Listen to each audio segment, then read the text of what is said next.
วันนี้มันงานบวชของสองอ้ายเนาะ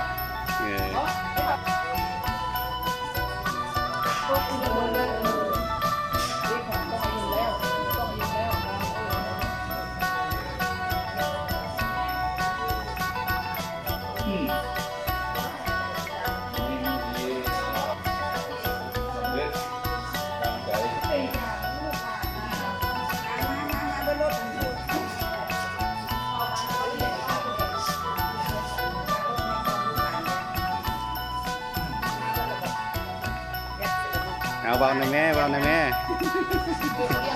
ไว้พ่อแม่ป้าหน่อยเนาะนั่งใจเกียร์มาเรียน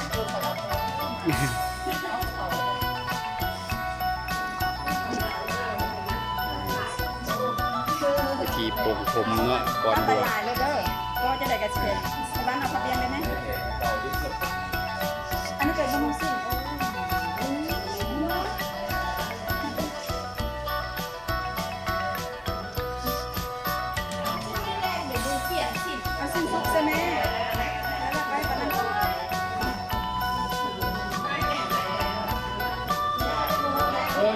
ยืนขึ้นมาหนึ่งแก้ว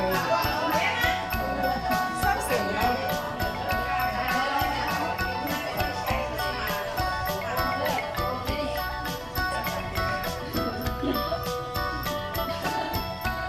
ไว้มือแรงนี่ก็ได้ไปส่งเขาได้เลย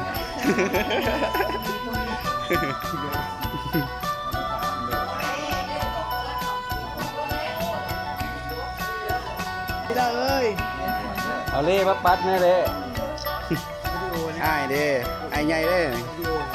โย่ตัวใดนี่นะตัวใด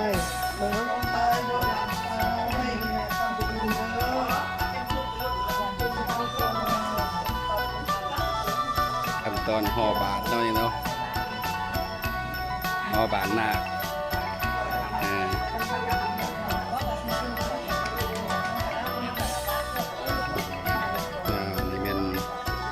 กองบัวต้นอันนี้มันเทียนอย่าง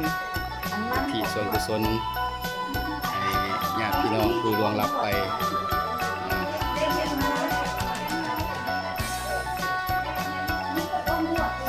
มีกองบัวทิศให้ประตูเสียงเสือเนาะให้ประตูใหญ่ให้เม็ดตูผมเนาะ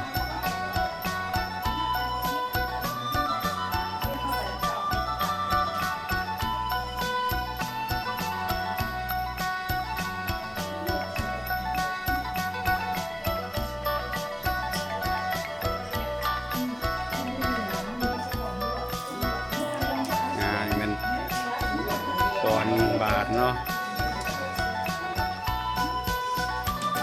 นี่เป็นเจ้าศรัทธาใหญ่เนาะนี่เนาะ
เอาปินมาเบิ้งก็จะเข้ากล้องเลย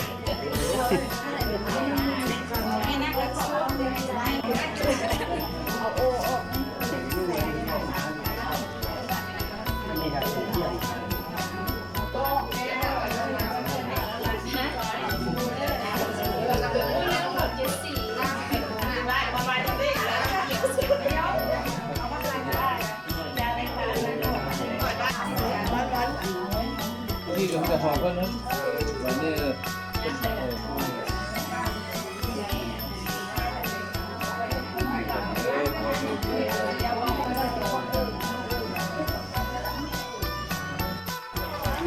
นี่หน้ากำลังสีเตรียมแห่ไปเนาะตอนนี้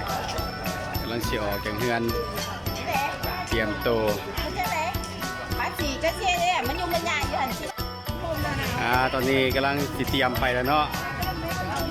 แห่กำลังสิออกจากเฮือนไป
sa satu imang akidi kamala pengubahkan sini tatawa sini kepakoti nyok pilupo maha penyawatan itu pitaka latanatanya nipanan kalamang sukhangan musema Putra Pusa Desa Tama Pusa Pandamaka Sangka Pusa Pariho Kawata Sadu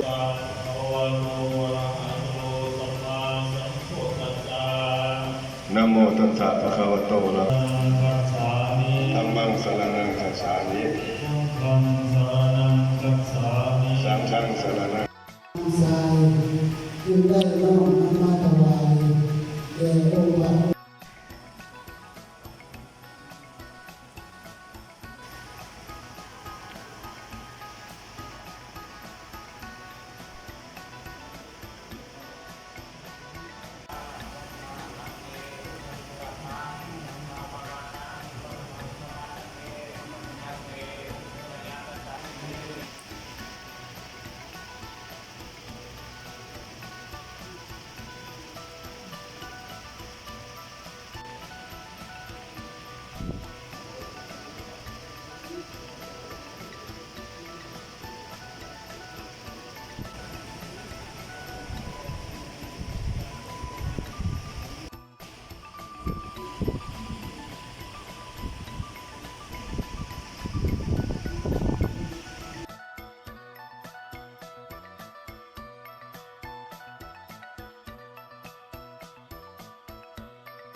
เดี๋ยวเขาวางไว้นี่หลานสาวห้องไปพุ่น บอกเปลี่ยนคืนไม่ได้ว่าไปนอน ไปมาก ตอนนี้พระ ยังว่ายัง เจออกจากซิมเนาะกำลังปวดแล้วนี่กำลังสิออกมาแล้ว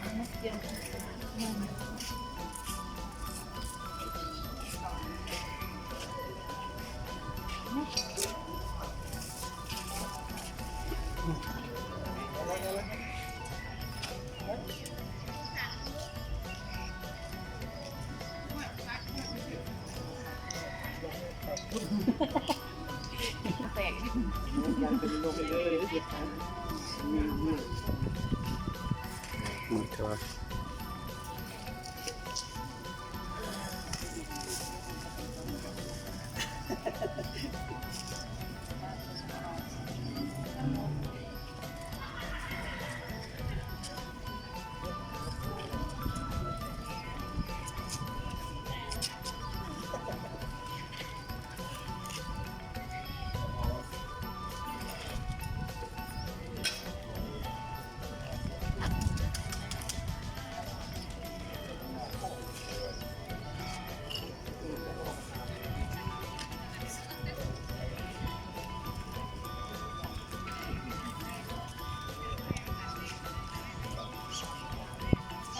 ตอนนี้เป็นออกมาแล้วเนาะตอนนี้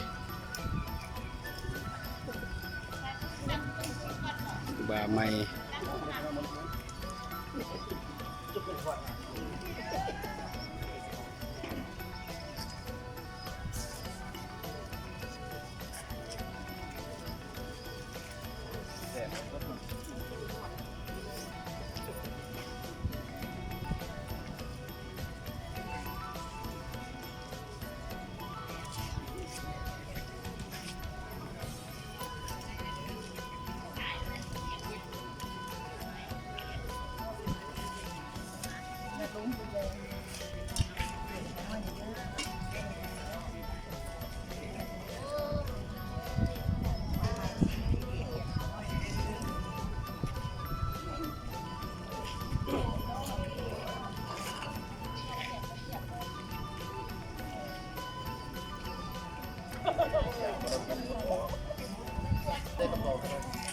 ค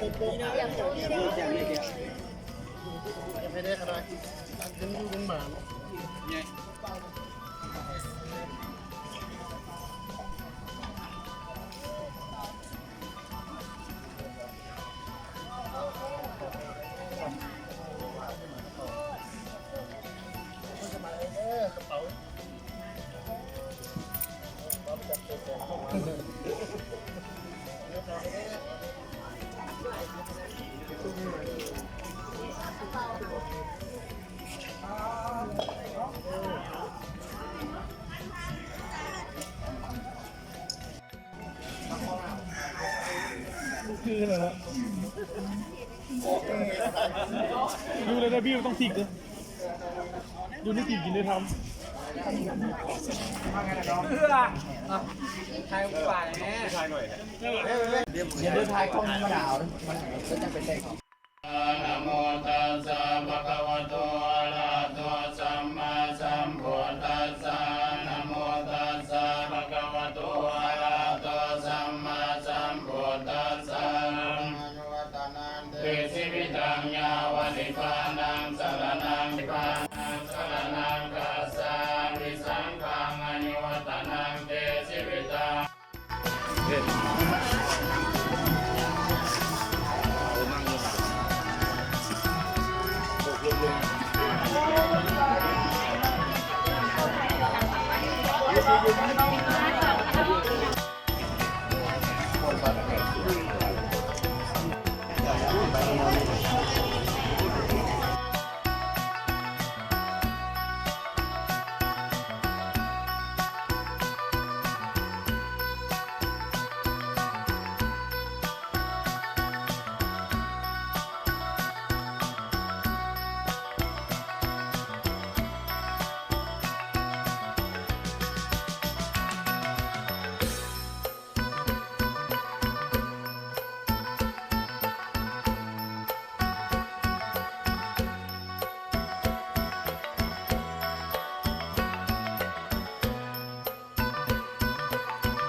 วัวพัฒนาหมกินหมกพัน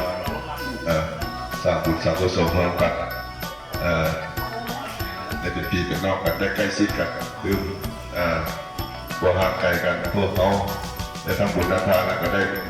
โอนกันได้ใกล้ชิดกันได้ปรึกษาหาเรื่องงานทางครอบครัวคุณโยมกับขอบคุณใจหัวหน้าทางบรรดาสหายเพื่อสิริกิจเป็นคนกองไปทรงแล้วเนาะนี่คือว่าใกล้จะเสร็จพิธีแล้ว